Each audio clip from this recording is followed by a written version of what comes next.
lalabs. We're about to uli-uli na. Kaya medyo tugnaw na there is sa disyerto ng Kuwait. Tapos na akong kumain. Nag-air fry lang kami ng rice, chicken, and shrimp. Yan mga loves. Hindi pa ako kasi nakatulog ako kanina. Kaya naghubad ng makapal na jacket. Kaya ito na lang yung show. Galing pa to sa Georgia. Nung na-travel ako ng Georgia at saka Armenia ito. Ganda siya. For winter use. Yan mga lalabs. Nandyan pa rin yung caravan. Diyan ang kami.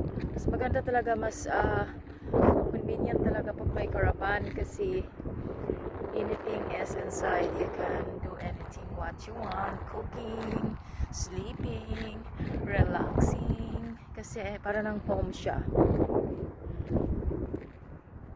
Yan mga lalabs. Medyo malamig dito mga lalabs kaya akit na ako. Sulitin ang 5 days holiday of 2026. Kaya office break muna. Wala pang office next week pa.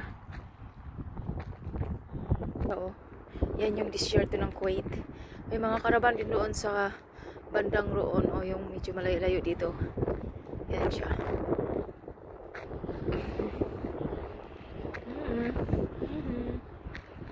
Yan mga lalabs.